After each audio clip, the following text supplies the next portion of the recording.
So we live together. Yep. We watch football together. Yep. We talk about football together. Yep.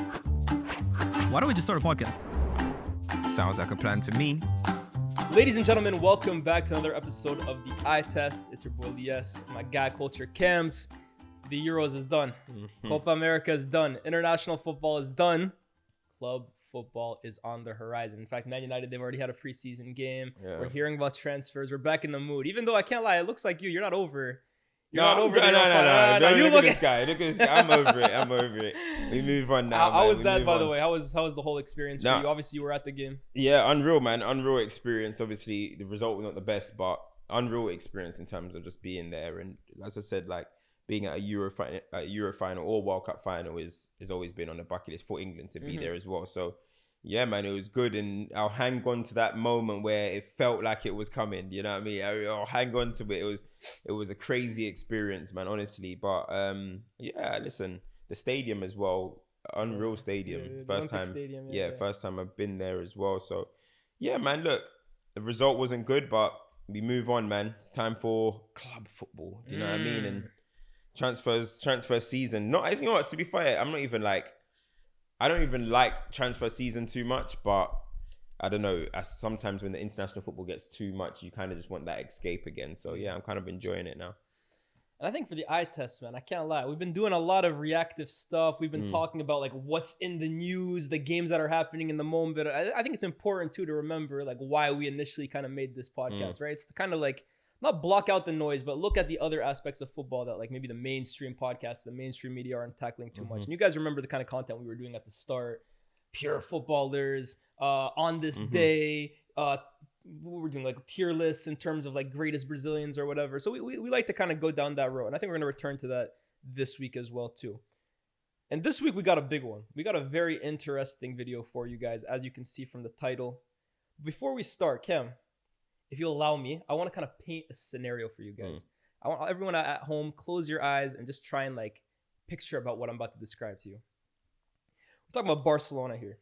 This is a Barcelona team that a decade ago won the Champions League in almost never before seen fashion. Incredible fashion, incredible team managed by a club icon. But in the next few years, what kind of went down, you saw two legendary Barcelona figures. One of them was like a South American goal-scoring phenom. He leaves the club. A South American number 10 genius. He leaves the club in very unceremonious fashion. A few years later, you have a guy who's capable of winning a Ballon d'Or who plays on the wing. He leaves for a big rival. And all of a sudden, Barcelona's big names are no longer at the club. They try replacing everyone with big name players that are probably washed up, but for big money that ultimately fails and puts the club in further financial disarray. They even end up going back to a former Dutch manager to kind of come back and save the club, a former Dutch Barcelona legend. They try to go back to him. It doesn't work. He gets fired. In that same season, they finished nearly 20 points behind Real Madrid. At the same time, there's a presidential election that's kind of going on. And a guy named Joan Laporta comes in with big promises to return Barcelona to the top. Now, if you're hearing all of this that I just said, you'd kind of think I'm describing Barcelona in 2024. I think everything I just described is Barcelona of the last few years. Messi, Suarez, Ronald Koeman, the 2014-15 treble team. But in fact, I'm actually talking about Barcelona in 2003. All of that stuff happened 21 years ago. From R9, Rivaldo, Luis Figo, Louis van Gaal. The parallels are pretty alarming. In the 2002-03 season, Barcelona finished in 6th place, over 20 points behind Real Madrid. The club was in a financial mess. The club was looking for an identity. You had a Galactico revolution happening at Real Madrid. But there was one signing that would go on to kickstart Barcelona's kind of dominance for the next few years, and then even the years beyond that after he left, that in my opinion is one of the most influential signings of all time. And today, Cam, we're going to talk about the impact and how Ronaldinho saved FC Barcelona in 2003. Do you know what? Yeah, I think that was one of the most, I'd say, like exciting times. Obviously, there was the Pep era and all that type of stuff, but there was something just so exciting about the Ronaldinho-led Barcelona. And even going to what you're saying, to how it even got there, I mean, you got to remember that this guy was on the verge of going to Manchester United. Do you know what I mean? And obviously, I've spoken about it before, but the domino effect of him, of Beckham going to Madrid and Ronaldo coming to United, and the whole like little domino effect is one of the most incredible things that you'll see in football. But you got to remember, he was on the verge of going there, and it's like he came off a very good World Cup. But Ronaldinho, a lot of people seem to think that like Barcelona, like he emerged at Barcelona, but he was, if you look back at articles being spoken about him, he was the most exciting young player or exciting prominent, you know, that player that we're waiting to see explode. It was Ronaldinho at PSG. Like, so a lot of people seem to kind of think his career just started there and he had a short prime, whatever they say about him. But he had already started making so much noise. We saw what he did on the global stage to England as well. Do you know what I mean? Not just the goal, which he claims he meant, but the assist as well. Left Ashley Cole in the dirt and gave that ball to Rivaldo, and what a finish that was. So when I look at that Ronaldinho era, though, it's like it was literally I don't know what the word is. It's the catalyst. That's what he is. Yeah. Ronaldinho is the catalyst of the modern Barcelona. And that's a fact. When you look at, I think it was Laporta said it. That is arguably the most important signing they had made in their history at that moment. Because as you mentioned, Barcelona before that, it was a drought. It was a long drought. And then Ronaldinho came and kickstarted everything. You remember his debut goal, and he just got on the ball, gave one guy a little shift, and just smashes it from what a way to announce yourself, 35 yard top. Listen, what a way to announce yourself. And it was the perfect way to announce himself to go on to do what he did. Because when you look at what he actually went on to do, and I look at it like there's R9s, there's Zidanes and all these type of guys who are obviously unbelievable.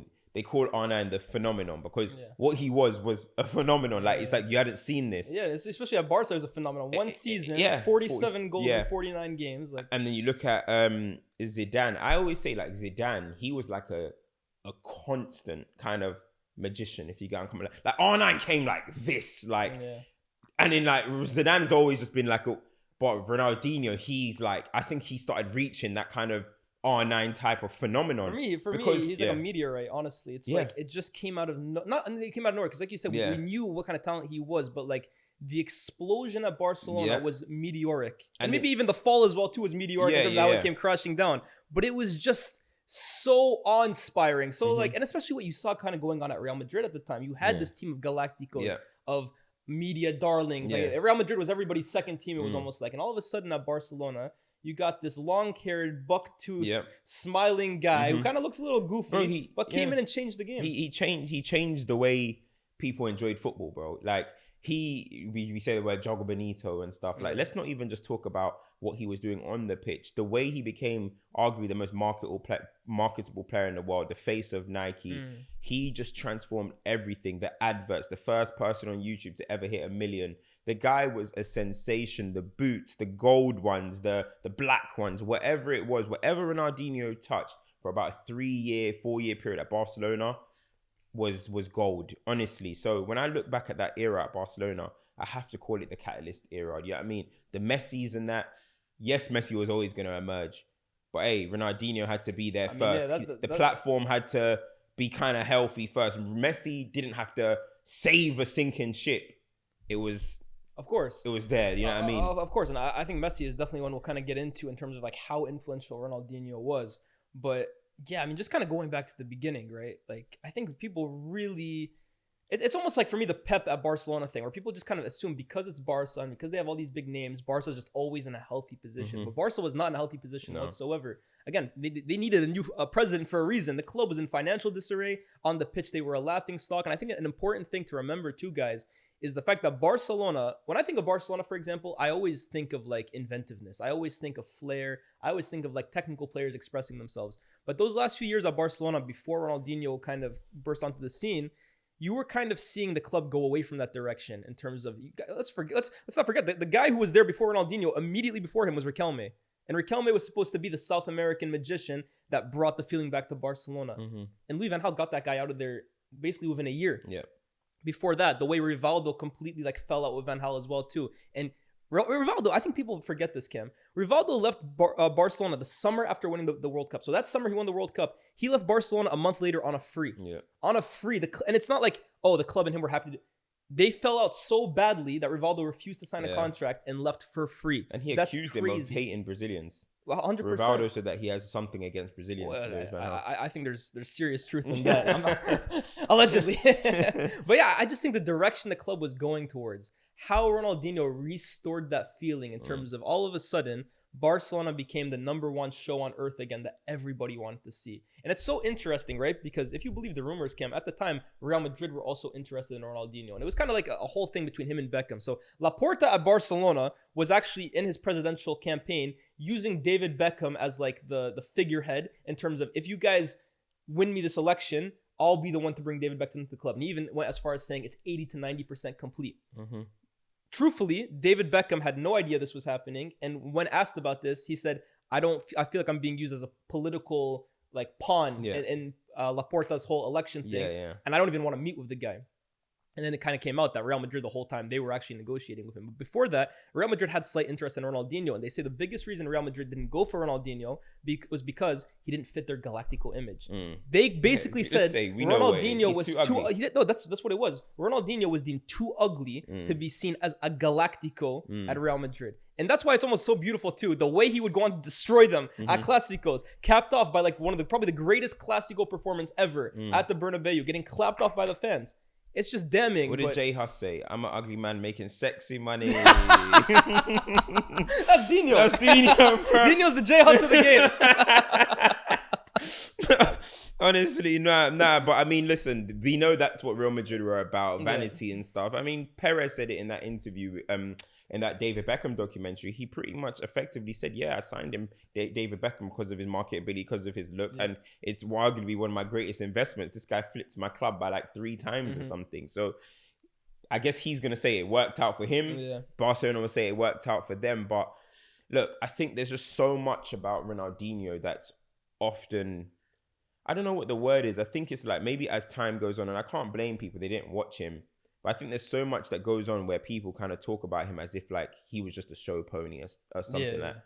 Ronaldinho put down numbers. You know, his first season, so by the way, like I said, they finished, let's say, 22 points the season before he came. He came in, they closed the gap to 2. He scored 22 goals in all competitions, bro. As a winger, as like a touchline winger, this is he what scored I'm saying. 22. The guy had an eye for goal when he needed to have an eye for goal. His free kicks, I think he's in the top 5 all-time scorers of free kicks. The guy was technically perfect. Creative genius. Creative genius. Like, now, when you are talking about the word creativity, I don't think there's anyone that you could put higher than Ronaldinho. Personally, when I talk about the word, maybe there's Neymar's and there's certain guys, but the reason why I say this, and I want people to understand what I'm saying properly. Creativity is not just, how am I going to find this pass around the corner for that player? I'm talking about the creative expression, the creative, how you get out of tight spaces, how you say I'm going to get past this player, how I'm going to problem solve. I think that's the one right there. How you can solve problems is, for me, creativity. And like you said, no one had a better way of, no one's box of tricks, box of creating solutions to problems was deeper than Ronaldinho. The way he used to do it is just like, it's different. And you're looking at some of his iconic moments, they're pure artistry, creativity. I mean, I have to talk about that day. At Stamford Bridge. Oh my God. On the shimmy. With the listen, I still have that in top 5 goals of all time. Really? I do. I have that in the top 5. Show me a more creative goal than that. Oh, okay. In terms of show me a more creative goal than that goal, bro. Bro, I remember it so funny. But obviously, my brother's a Chelsea fan. We're watching it. We're sitting there. ITV. Chelsea, I think, were winning at that point. They were.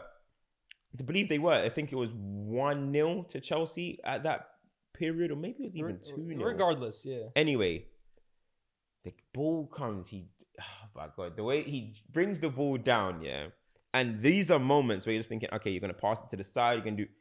He did the shimmy, the toe poke, and I promise you now, nobody knew it went in. And you know what's the funniest thing about that? I don't even know if Peter Cech knew it went in. You know what the funniest thing about all of that is? Look at the defending. It was Carvalho in front of him. Carvalho, Carvalho is like standing like this, trying not to get nutmegged, basically. Yeah. And then he just, bro, how do you toe poke and get swerve on it? Yo, they needed to take off his foot and see how his foot is shaped. Because how can you toe poke a ball and it swerves into the like bottom stanch? Like nothing you could do. Peter Cech was the best goalkeeper in the world at that point. The most feared goalkeeper in the world. Chelsea were the most feared defensive unit on the planet, bro. And he did that at Stamford Bridge. By the way, Stamford Bridge was a fortress, bro. You don't go there and do that at the Bridge of them days. Jose Mourinho's Chelsea. Mm-hmm. For him to do that was one of the most audacious goals you'll ever see. And it's the silence of the crowd. It's the noise of the net when it hit. Oh, that is, honestly, if you could wrap up just one moment to say, this is Ronaldinho, for me, I think it's that goal. That is creativity, it's audacity, it's fun, it's playful, it's cheeky, it's everything that he was in one moment, bro. Honestly, it's just special. I think those last few words, to be honest, as well, too, is like why everybody loves Ronaldinho. You often hear this, right, in terms of like, oh, I'm going to bring up Neymar here, for example, because I think Neymar and Ronaldinho's careers and the way they're perceived and the way they play, they're similar players in terms of like they want to create on the pitch. They want to try the audaciousness. They have otherworldly talent, but the way they're perceived is very, very different. While Ronaldinho was almost like loved by everybody wanted to be Ronaldinho, everybody wanted to tune in. Neymar's perception by the global media is a bit different. And that's not to say that it's correct or not, but he's not as loved as Ronaldinho. But I think what made Ronaldinho so beloved is what you're kind of saying, bro. The fact that he was always playing with a smile on his face, the fact that he was cheeky about it. It almost looked goofy, bro. When you saw him running down the wing, his ponytail kind of wagging in the air, mouth open, trying these like banana shots, doing these crazy step overs. It almost seemed like a video game character, bro. It just seemed like a guy out there having fun, just happening to make millions at the same time doing it. And I think for the average fan, for the casual fan, for the diehard fan, that's the kind of player you can just relate to, because it brings everybody back to that moment when you were a kid playing in your backyard, just trying to have fun, making things happen. I always say Ronaldinho is responsible for ruining about 50,000 school kids' school shoes. After he did that toe poke, parents had to fork out money to buy new school shoes. Everybody went to the playground and were toe poking the ball. Everyone's school shoes were bent. It was broken. The guy was an influence. You know what I mean? There's so many players that we talk about, great players, but are they influential? Are they really influential? I mean, let me tell you this, just to interrupt you real quick. I was recently at Shepherd's Bush. Me and the SDS guys, we got invited to a Nike boot premiere, basically. We're giving free boots. Can you basically hit the bar from this area, whatever. And then all of a sudden, we start hearing murmurings that there's going to be a special guest at the event, right? And bear in mind, at this event, I'll be real, I was probably one of the older people there. Most of these kids are like 18, 17, 16, 15. They're young kids. None of these guys have seen Ronaldinho, to be honest with you. I promise you, out of the corner of my eye, I see this hot pink Nike-inspired, like I can't remember, was it Ferrari or like Lamborghini or something like that? This crazy hot pink car pulls into the Shepherd's Bush Goals parking lot. You see two big security guards come out, and then you see this guy. You know how he wears that little cap these days now too? The sunglasses, the baggy jacket. You realize it's Ronaldinho. I promise you, Cam, the noise was so deafening. The amount of people swarming to even just like get within proximity of him. I was stupid enough to think like, yo, maybe I can get a picture of him. I told one of my SDS guys, yo, just quickly take a picture. It's impossible. It's impossible. The way people just swarm to him, even to this day, and he was there for an hour, right? Just kicking with people who got lucky enough to like get a chance to do it or whatever. People were staying there the entire time, just watching Ronaldinho chill with his hands behind his back. And then every once in a while, a ball will come to him. He'll start kicking it up. And then he just volleys it with like just regular sneakers on off the crossbar like nothing happened. Seriously? But in terms, I promise you, Cam, on my life. My days. It's just... Again, these are kids that have never seen Ronaldinho live, bro. All they know is stories from their parents, YouTube highlights, but that's influence. That's for me why I say legacy is not trophies. Legacy is how you remember. And in terms of how people value the memory of Ronaldinho, in my opinion, look, there's greater players than him in terms of the Messis, the Maradonas, but I don't know if there's many players alive right now that would garner the attention and the love and the adoration that Ronaldinho gets every single time he shows up in an event. It's absolute facts. Listen, the thing is, as you mentioned, legacy is how you remembered. I think we've done an episode talking about legacy and how it's remembered and stuff. And that's what I'm saying. Like, everything you just said is there. You're talking about 15-year-olds, 14-year-olds, whatever they were, yeah? The thing about him, as I said, influence is so important. And that's how that's not how I judge players. There's great players, but influence. How many people really influence the world? How many footballers have really done that? There's a few. There's 10. There's maybe, I'll say that's 20. I'll give, and I think I might even be being generous, let's just say, but that have really influenced just the everyday person, the rich person. Ronaldinho was literally a global phenomenon, bro. And what he does in terms of inspiring people, in terms of getting people off their feet, in terms of making you dream. Yeah. It was different. The thing is, we all knew we couldn't be Ronaldinho, but we tried, bro. We tried.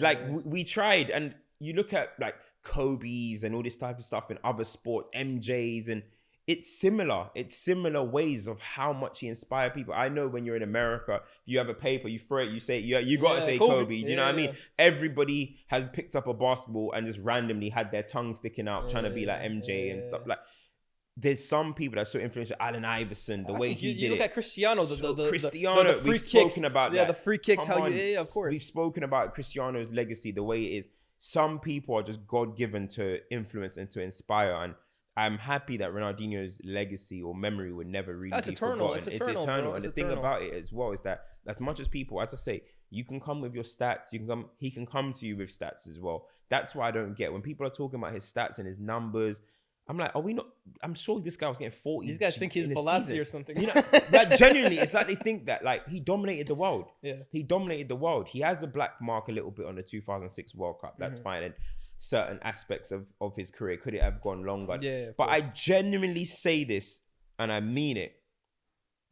Ronaldinho was not built to be here for a long time, bro. He's here for a good time. I'm here for a good time, not a long time, you know. Bro, that's Ronaldinho was a good time. Yeah, it was a great time. It was a great time, bro. And you know what? That sums him up, to be honest with you, bro. That's what I'm saying. It sums up his nightlife. Yo, I'm not gonna be here for 20 years, but while I'm here, you better damn enjoy me. Better enjoy me, and that is the thing about him. That's what I actually love. Like, what we would have been talking about Ronaldinho at 37, 36, longevity. Nah, bro. You come, you tear shit up, and you're out of here, bro. You all remember, we sit here. I remember the 50 Cent era when 50 Cent burst onto the scene and then dominated for 3-4 years and then ghosted. Yo, that shit lives with you, bro. That is what Ronaldinho is. He's like the 50 Cent of football, bro.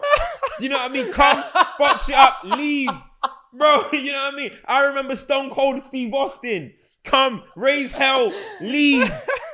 Do you know what I mean? Short burst, yo. That's the quote of the episode. Ronaldinho is the 50 Cent of football. That's you, facts. Bro. That's what it is. Like, some people are meant to just be here, raise hell, lift up our lives, and leave. Yeah. That's what Ronaldinho was. And I don't think that should be frowned upon. I think that should be accepted, and I think that should be, you should still admire it at the same time, bro. Because when it starts coming to, okay, obviously football discussions or whatever, it's all barbershop talk, whatever.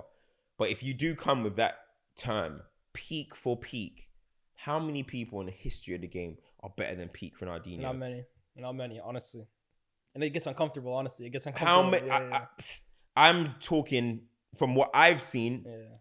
I'll probably say handful. I'll probably say about 5 max are chatting to Ronaldinho that I've ever seen. 6, max. He's in my top 5 personally that I have seen. In terms of peak. That I have seen. 100%. 100%. It's different. Let's talk back about Barcelona, right? Because I think what you're kind of describing here in terms of like that jolt of energy, I think that's just exactly what Barcelona needed at the time. Like I said, they were maybe in like a hangover. They were kind of like in a lull before he kind of came. And he just made Barcelona cool again. You always talk about, right?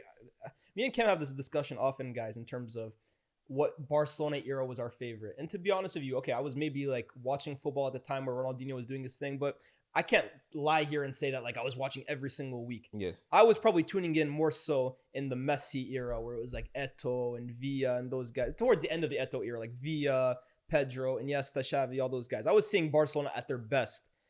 But Barcelona at their coolest has to be undoubtedly when you're talking about Ronaldinho, you're talking about Samuel Eto'o, you're talking about Deco, you're talking about a young Lionel Messi with the floppy hair, number 19. And I just think Ronaldinho brought a swagger back to Barcelona, right? Like you saw Ronaldinho rocking up at the Camp Nou on a Champions League night with those guys behind him as a supporting cast. and you just knew you were about to get entertained. Yeah. And I think, again, he just brought a swagger back to Barcelona, both in terms of like when they lined up in Clásicos against Real Madrid. You finally had somebody that was at the level of the superstars that Real Madrid were boasting, and maybe even at a level above at that point in his career. You had a guy who could now, in Champions League games against the likes of AC Milan, against the likes of Chelsea, when your team was struggling, when the system was breaking down. Because let's not forget here, right? It's very different, the Pep era to the Frank Rijkaard era. Frank Rijkaard was very successful in his own right, but he was a very hands-off manager. He wasn't the most like tactically intricate. In fact, his best thing was how good he was with like the players in terms of like getting along with them and allowing his stars to shine. So sometimes the system didn't work out the best, but that's also when you need your best players to show up. And Ronaldinho under Rijkaard, when he was really at his best, was almost like the ultimate get out of jail card. Give the ball to Ronaldinho and pray. And the amount of times in that 2-3 year run with Barcelona when they were winning league titles, I would say between 03-04 they didn't win the league, but they were still serious, up to like 05-06. That was the best player in the world. That was the best team in the world. And it was the most showtime event every single time Barcelona on TV. You gotta give a massive shout to Eto'o as well, as a running mate as well. Do you know what I mean? He probably will say that he was better than Ronaldinho. He probably the way would. He talks, He but probably would. as a running mate, you definitely got to give him a shout as well. But the thing is about Barcelona. Barcelona have always been a prestigious football club. You know what I mean? Despite their honors at the time not really matching their status. But they always had them guys, as you mentioned. They always had they had a Maradona once upon a time. Yeah, it might not have been the greatest spell. He had injuries and stuff, but he is Diego Maradona. Did you see recently what we just saw? What was it? 65,000 people came to see him his Napoli. That was at Napoli. Napoli. Excuse me. That was Napoli. But that was the profile of the player, regardless. Of course. So you had Diego Maradona. You've had him. Johan Cruyff, who was obviously, maybe if you're talking about the importance of signings, him getting to Barcelona is probably their most important because of long-term how he ended up bringing his way over and stuff. But Cruyff, Maradona, as you said, Ronaldinho, R9, Rivaldo, they always had like, despite not being levels with Real Madrid, and even Valencia came through at some point and stuff, despite not being that, they always had someone. But nobody took it to another level like Ronaldinho. And then for their era to obviously continue with Messi and stuff, it does make it look a little bit better, because it's like, hey, I came through, I'm the catalyst, I went on, and the rest is history. But yeah, I mean, we're saying some legendary names. We're saying two people that are in GOAT conversations in Cruyff and Maradona, and R9, and nobody took it to the level that Ronaldinho did, man. Honestly, he transformed the club. That is their words. He transformed the club. You listen to how Messi speaks about him, Iniesta, Xavi. They're all thankful for this guy, bro. That's not like, people will have these guys higher in standings if they want and stuff. But in terms of, I think they know in terms of like real football ability, real football wizardry, they know they're not on his level. As obviously Lionel Messi, but Iniesta and Xavi, nah, mate. Ronaldinho's on a different level. You know what's crazy as well too, right? I think you gave the perfect kind of term, platform. Because you have to really look at the Barcelona era of like 09 onwards or 08 onwards, where for me, that's the greatest run of club form I've ever seen in my life. From Barcelona between 08 to, I would say, like 2012. I know they won the treble in 2015, but for me, that was a different team at that point. From 08 to 2012, in my opinion, no one could get near Barcelona. Like they were, even though they didn't win the Champions League every year, they didn't win the league every year. That period of football was so untouchable for me. I don't think I'll ever see it again in my life. But between that era and the era of Van Gaal and the failing team and stuff like that, they needed a connector between those two eras. And that's why, for me, I believe Ronaldinho saved Barcelona, because that was like the bridge from irrelevancy to absolute footballing immortality. That period between, I'll say, 03 to 2008, there were highs, there were lows, but that was the Ronaldinho era. And I truly believe everything that came after him would not have been possible if he didn't at least provide the building blocks for the likes of a young Iniesta to thrive. Messi, that's the one I want to get onto next. You don't need to take it from me or from Cam to tell you how important Ronaldinho was to Lionel Messi's career. And at the end of his Barcelona tenure, sure, it was probably getting to a point where if he had stayed any longer, he might have destroyed Messi's career. That's just kind of the direction Ronaldinho's career was going in Messi's. But the importance that Ronaldinho had on a young Lionel Messi, from giving him his first assist against, who was it, Albacete or something like that little dink over the top to him. Funny, because that was the second attempt. Remember, he scored he was offside the first one. So to even just being a guy in the dressing room where Messi was coming in as a teenager, as a 16-year-old, very shy, wouldn't say a word. All of a sudden, you have the best player on the team, the outgoing guy, wrapping an arm around your shoulder and saying, yo, come chill with my guys. We got you, bro. will kind of be like the father figures Yeah. for you in this group. To Ronaldinho winning a Ballon d'Or in his Ballon d'Or speech saying, look, I'm the best player at the team right now, but be careful for that guy Lionel Messi. He's coming. I think Messi, look, that's otherworldly talent. That's the talent of the century. But you need guys along the way to 100%. kind of wrap an arm around you and help you be great. Ronaldinho was a huge part of Messi's And when you development. think, and the fact that you think that he was potentially, like, you hear a lot of stories, Ronaldinho not turning up to training, he'll come drunk, but he always seemed to have time for Messi. So that's just, it's kind of crazy that obviously it's not crazy because Messi's a god talent, but it's impressive and it's admirable that he saw and believed in someone like that. And regardless of his off-field antics, the way he moves, the weight training, he made sure that he still looked after that guy. You know what I mean? And so his older brother, nurturing it. And the thing is, Messi's very receptive to that as well. course. Always gives him his prep. If you ask about Ronaldinho, he'll always give it. You know what I mean? I remember when they met up a few times, Argentina, Brazil and stuff, that embraced the hugs that they gave each other and stuff. So it's nice that he is actually a part of that story as well. You know what I mean? As you're mentioning, it's nice. Like, it's just, and it's funny because he's Argentinian. Brazil, they're meant to be somewhere. He could have been trying to, you know what I mean? Let's push this. No, honestly, let's not let Ronaldinho had no ego. Bro. No Honestly, ego. no He just did it. But I want to talk about. I know you touched a little bit on his impact. You touched a little bit his impact on like the kids and stuff in terms of what did you say when you were at the Shepherd's Bush and stuff. I want to talk a little bit more about his off the pitch kind of presence as well. Like, I know I touched on it a little bit, but bro, don't you sometimes, ain't there football in your mind that's associated to Ronaldinho? Yeah, that certain ball. You know what ball I'm talking about? Oh, the Nike one. There's a certain ball. What was it, like the black? You know what I'm talking about. Yeah. There's a ball attached to Ronaldinho. The boots, the adverts. Do you think Brazilian football died when he stopped? Like that kind of. Do you think that kind of expression, that kind of thing that we love? Neymar tried to bring it back, unfortunately, in a quite a. I think the players in that era were very Europeanish, and Neymar was a bit in a tough time, obviously. So Neymar aside, but do you think like that kind of vibe left with Ronaldinho? Well, let me tell you this, right? 2010 World Cup is when Ronaldinho actually didn't even make the. Do you remember Ole? Do you remember that? Ole? Oh, you don't know. No, I don't. No, what's that? So there was So you don't remember the Portugal Brazil advert? Oh yeah, when they're at the airport or the airport. It's like, and then the referee fights them. Bro, Ole is what they were saying in it. Like, okay. Ole. Oh, okay. No, I remember the commercial. Yeah. Ole, Okay. And that's when Ronaldinho did the flip flap on the advert. Yeah. And what they kick it out in Van Nistelrooy or whatever. Or Totti kicks it back up. Yeah, I remember that. Honestly, people, I know there's people of age. We need to check our demographics. I know. I'm telling you now. Ole became the most said word. Ole. We didn't used to say, know how people now say nuts, nutmeg. No, it was Ole. I'm trying to Ole you. I'm trying to Ole was like a dictionary word. I'm trying to Ole you now. Ole. Oh man. I'm getting nostalgic here. But you know what it is, bro? Right? I think I completely agree with you, because I remember 2010 World Cup, right? This is when Dunga returns to the national team as the manager. And Dunga, if you guys don't know who he is, he was the captain of Brazil in I think 94 and 98.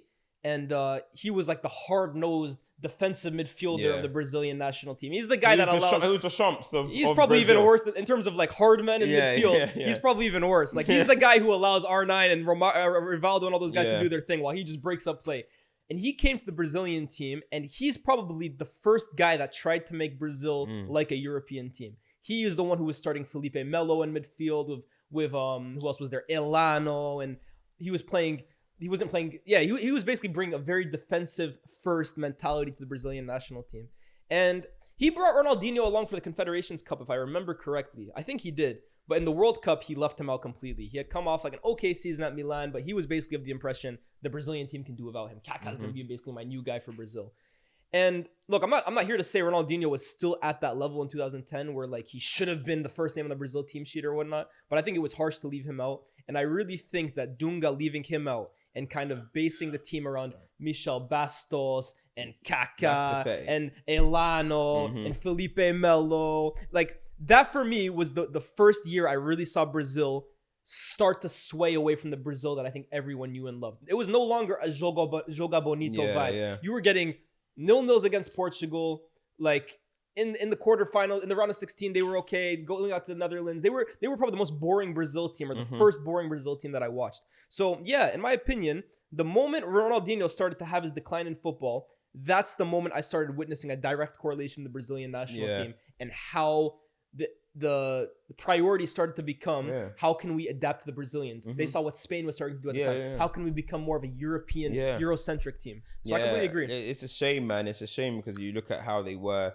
They've always been one thing that people need to not forget is Brazil have always been about defensive solidity. They've always wanted to they've always had great defensive midfielders. Great you have to. midfielders. If you're going to have all these amazing attackers, you have to have it. I get that. But it's crazy how just anyway, we've spoken about Brazil before. I don't want to get too much into them, but it's crazy how that era of what they had, the Rivaldos, then you were forgetting the Robinhos, these type of players that were coming through to just now what you see it's incredible, bro. But anyway, I don't want to get too much into It's a Brazil. complete fall from grace, honestly, 100%. What's that one performance? I guess the easy answer is the Clásico against Real Madrid, right?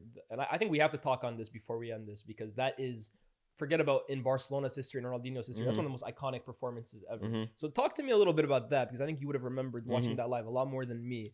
But also, what are the ones that kind of stick out to you? I know you kind of touched on the Stamford Bridge performance. Yeah, no, do you know what it is? Yeah, you see, with that Clásico one as well, the reason why that was so significant, because that was kind of the changing of the guard kind of feel. Yeah. Like, nah, you guys just ain't on our level no more. We've got Ronaldinho over here. You can have Zidane, you're getting old. R9, you're fat.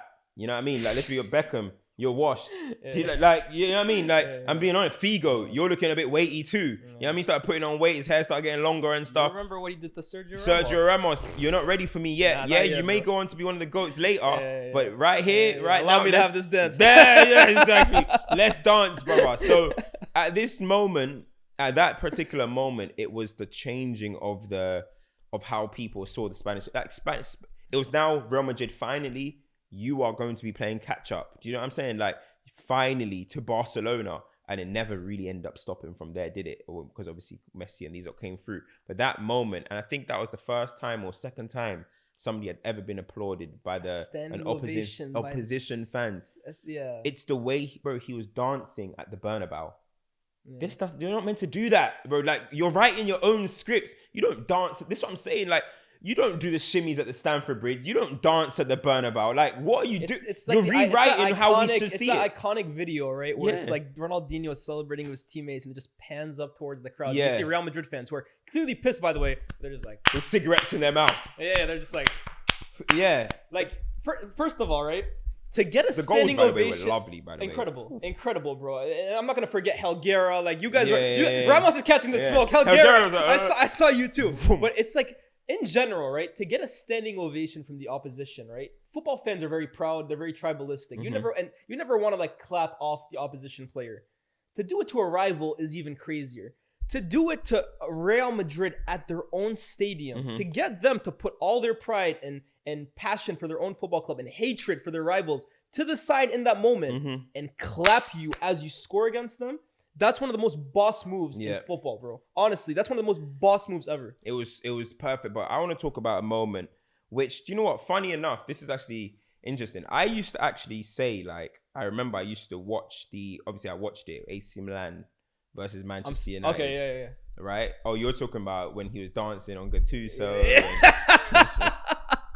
Not even I'm trying to keep it Barcelona related. I know you're going to talk about Milan versus United. Sorry. Okay. Okay. You're trying to keep it Barcelona. You go. Because I'm thinking of that. You're thinking about when he was... that semi-final against Milan at the San Siro in that like neon yellow-green kit. What he did to Gennaro Gattuso and Milan that day, bro. Yeah. Milan, this is the best. This team is a team that... either side of that year went to Champions League finals in 05 and 07. So they were trying to go to 3 finals in a row, and they damn well could have. They had an amazing team. The defense was crazy. Kaká kind of emerging as one of the best in the world. I think Shevchenko was still there at the time, 05, 06, or had he already left? Yeah. So he was still like, it was an amazing team. Yeah. Ronaldinho turned up to town, and again, he just danced, bro. He just danced on all of them, stunned on all of them, bro. Man. What he did to Gattuso, flicking it over his head. Gattuso's touching earth, bro. And then that pass, the little delicate chip all the way to Ludovic Gulli to finish the way he did. That's a damn good Milan team. And to be fair, at the Camp Nou, I think it was in the reverse leg, Milan probably should have gotten a penalty if I remember correctly. I think it was Shevchenko, or he had a think goal disallowed. So it's a tough tie. Yeah. Two of the best heavyweight teams on the planet. But as it often was with Ronaldinho, and as it often That was with chop. Barcelona, Remember the chop? Boom. of course, Left bro, foot. of Foot. course. But that's what I'm saying. As it often was at the time with Barcelona, it doesn't matter who they were playing. If you're playing Barcelona, the difference maker is almost always Ronaldinho. The thing is, and you even remember that moment when he pushed John Terry to the ground, right? Where John Terry, I don't know what John Terry, I think I don't know if he slipped or what type of defending. I think he just underestimated Ronaldinho. Yeah, I don't know bro. what he was doing there, but at the same time, it's like the strength, the way he just bulldozed. It was literally, he got the ball and just said, this is my moment. And just bulldozed through them, banged it in. And there was a rivalry. I was just about to say, guys, if you guys weren't like watching at that time, right? What you guys see from like Real City these days, how they face off every year in the Champions League, or a few years ago, it was like Real Bayern, for example. At that point, it was Chelsea versus Barca. Yeah. I think they met in the Champions League like 3 years ago. Yeah. There was a big rivalry there between as well. Jose and Rijkaard. The staff, Steve Clark accused Rijkaard of influencing the referees, and Rijkaard was out here saying like, I don't think you should be doing these things. These Chelsea are tap, basically saying Chelsea are tap. And then club. Jose was basically saying, I have a lot of trophies and he has none at all. Jose apparently was wheeling himself into changing rooms and laundries, you know what I mean, revealing their lineup before it happened. And Rossini. Have you ever seen the leaked notes, by the way, of Mourinho? About the Messi time, thing. Talking about Messi, talking about Ronaldinho, talking about Puyol. Yeah, he's saying Puyol's a mess, innit? Yeah, but honestly, like, there was a rivalry there. So much of those were significant moments, you know what I mean? And that was a big moment as well when he just got the ball. Literally just got the ball, bulldozed John Terry and just banged it in. And then, listen, that was such a, like, I'm taking over this tie moment, you know what I mean? And it was Ronaldinho to a T because he was pretty serious at that moment. Like, people think Ronaldinho wasn't a serious man. He could turn it on when he wanted to be. That's when Ronaldinho was his best. He would turn it on. On the left-hand side, who was against Bulleros, I think, where he just like, was it Bulleros or Ferreira? Where he started just freestyling the Elastico. And Paulo Ferreira. Paulo Ferreira's there with his legs closed, just like trying to keep up with every single move, bro. That was Cristiano Ronaldo versus Arsenal before Cristiano Ronaldo versus Arsenal. It was Ronaldinho. It was just Ronaldinho. Like, he's a serious man as well. And that's what I'm saying. You can put stats and stuff, but you know, I have to take it a little bit away from Barcelona here. There's two moments that I just love of Ronaldinho. It's like his post-career, because people don't even care about it no more. The Man United game for AC Milan. Yeah. It's funny because I watched that game live, and I always walked away from that, and I was like, he didn't play that well. Why is everyone gassing? You watch the clips back now? No, I don't even remember. I told you just the other night. I said, I'm watching AC Milan v Man United. Did I remember? Yeah, I remember. I'm watching AC Milan v Man United on some website. Bro, he played very, I keep very telling well. you this, bro. He had Raphael on strings, bro. It was a real throwback performance. He was doing some nasty things. That's a perfect example. That he was it was like Ronaldinho at that point. You were getting a performance from him like once every 3 months or whatever. Yeah. That was like, oh shit, he might still have something. Yeah. It was a nice moment like for him as well. Obviously, remember that he got that Inter fight winner, the header, on his debut. But it was his debut, yeah. But that game was kind of just like especially that because like, you know, the English.